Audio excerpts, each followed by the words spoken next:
Indian team के कप्तान Rohit Sharma world टी20 यानी कि टी20 के वर्ल्ड कप में एक और रिकॉर्ड अपने नाम करने वाले हैं और ये रिकॉर्ड उनसे पहले बाबर आजम के नाम पर है। हाँ जी, वही बाबर आजम जिसके बारे में कहा जा रहा है कि रन्स नहीं करता, टी20 में इसका कोई जिसे कहते हैं समझ नहीं आती, जगह नहीं बनती, ठीक है, कॉर्नर का प्लॉट हो गया ना, जैसे वो ये इसके नाम पर नहीं आना चाहिए, हम ही हड़प करेंगे। पहले सुन लो रिकॉर्ड क्या है। रिकॉर्ड है भाई साहब, most runs by a captain in टी20 वर्ल्ड कप सीजन, यानी कि एक वर्ल्ड कप के अंदर किसी भी कप्तान के टी20 के सबसे ज़्यादा रन्स। अब इसमें 5 नाम, मतलब 5 पोजीशंस हैं, नाम 4 हैं। एक टीम का कैप्टन 2 मरतबा जगह लेकर बैठा हुआ है। सबसे टॉप पर बाबर आजम है, 303 रन्स हैं बाबर आजम के वर्ल्ड टी20 2021 में। अच्छा, दूसरे नंबर पर रोहित शर्मा हैं, उनके 248 रन्स हैं ये 2024 के वर्ल्ड टी20 में। रोहित शर्मा के पास एक इनिंग है और उसमें उन्हें 50 से 55 रन्स करने पड़ेंगे ये रिकॉर्ड तोड़ने के लिए। क्या रोहित शर्मा तोड़ पाएंगे? ये सवाल अब ज़रा थोड़ा सा टेक्निकल है, वो फाइनल जब होगा उसमें रोहित शर्मा की जो बैटिंग होगी वही डिसाइड करेगी। क्या तोड़ने की एबिलिटी रखते हैं? जी, तोड़ने की एबिलिटी वो बिल्कुल रखते हैं। साउथ अफ्रीका की पेस को उन्हें डोमिनेट करना पड़ेगा पावर प्ले में, ऑब्वियस सी बात है। तो अगर रोहित शर्मा एक आधी 50, 50, 60 रन मार गए तो किसी भी सिंगल वर्ल्ड टी20 के एडिशन में एज ए कैप्टन सबसे ज़्यादा रन बनाने वाले बैट्समैन वो बन जाएंगे। तीसरे नंबर के ऊपर जॉश बटलर हैं, अंग्रेज़ कप्तान। 225 जॉश बटलर के रन्स थे वर्ल्ड टी20 2022 में, और आपको पता है वो कितनी जिसे कहते हैं धांसू फॉर्म में थे। जॉश बटलर बड़ी कमाल की फॉर्म में थे वर्ल्ड टी20 2022 में। सेमीफाइनल में आपको याद होगा उन्होंने इंडिया के अगेंस्ट ही 80+ रन्स की एक नॉट आउट इनिंग्स खेली थी, 10 विकेटों से वो मैच जितवाया था और इंग्लैंड की टीम ऑलमोस्ट उतने ही रन्स चेज कर रही थी जितने उन्होंने चेज करने थे अगेंस्ट इंडिया 2024 के वर्ल्ड टी20 के सेमीफाइनल में। अच्छा, चौथे नंबर पर केन विलियमसन हैं, न्यूजीलैंड के स्किपर।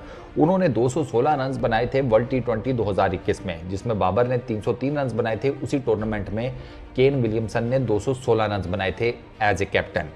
पांचवें नंबर पर फिर जॉश बटलर हैं। जॉश बटलर के 2024 यानी कि इस एडिशन में ये जो हो रहा है, मतलब अभी तो इंग्लैंड आउट हो गया लेकिन उनके सबसे ज़्यादा रन्स है एज ए स्किपर 214। तो अब ये देखना होगा कि रोहित शर्मा ये रिकॉर्ड तोड़ पाते हैं या नहीं। अब अगर रोहित शर्मा ये रिकॉर्ड तोड़ लेते हैं तो फिर रोहित शर्मा ये रिप्लेस कर देंगे जॉश बटलर को और बाकी सब को भी। तो ये जो फिगर, ये जो है ना स्टैंडिंग्स, ये डेफिनेटली थोड़ी बहुत चेंज हो जाएंगी। डिपेंड्स के रोहित शर्मा फाइनल में कितना स्कोर करते हैं। तो बाकी अब देख लें। मैं तो सिंपल सी एक बात करूंगा कि जितना मर्जी आप बाबर आजम को क्रिटिसाइज़ कर लें, चले रोहित शर्मा की तो तारीफ होती रहती है, बाबर आजम को आप जितना मर्जी क्रिटिसाइज़ कर लें, जहां पर भी रिकॉर्ड बुक्स खोली जाएंगी मौजूदा एरा में, वहां पर आपको कहीं ना कहीं बाबर आजम ज़रूर नज़र आएगा। तो दिक्कत बाबर आजम के निकालने या जिसे कहते हैं टीम में रखने वो नहीं है मेरे नज़दीक। तो आपको इस पर्टिकुलर टाइम में ये सोचना भी नहीं चाहिए कि आप किसी भी एक फॉर्मेट में बाबर आजम की छुट्टी कर सकते हैं, क्योंकि वो आपका प्राइम बैट्समैन है, वही रन्स बना रहा है, वही रन्स बनाता है। बाकी आपके अनफॉर्चुनेटली नहीं कुछ कर सके। ये अलग बात है कि आपको ये लगता है कि उनके ना स्कोर करने का ज़िम्मा बाबर आजम पे अगर आप डालना चाहते हैं तो सो बिस्मिल्लाह। बात वही है कि बाप अगर पढ़ लिख गया और उसके बच्चे नहीं पढ़ सके तो उसका मतलब ये नहीं है कि बाप की उसमें कोई कमी रह गई होगी, बच्चे भी नालायक हो सकते हैं।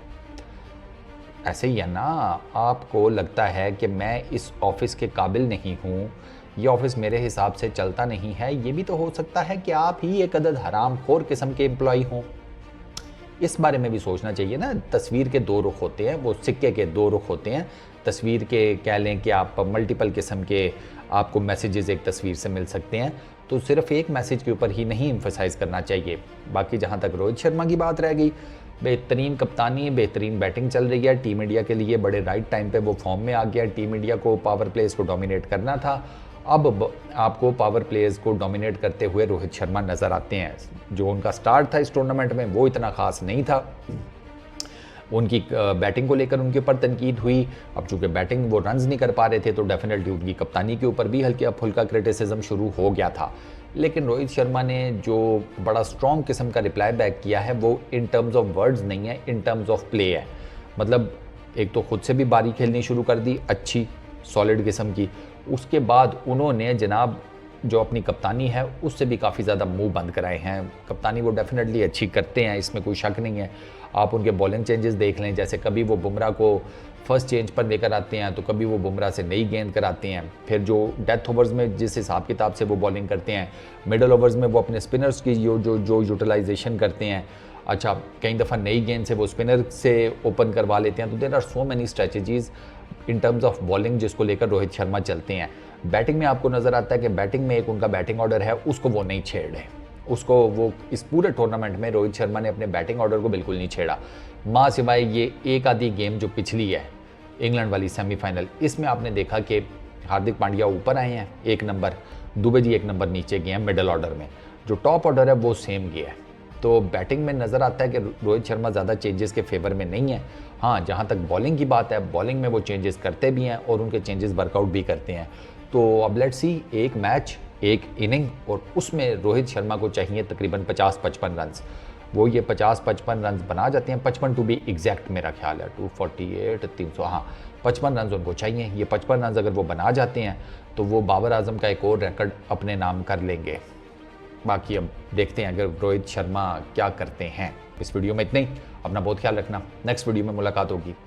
Peace out.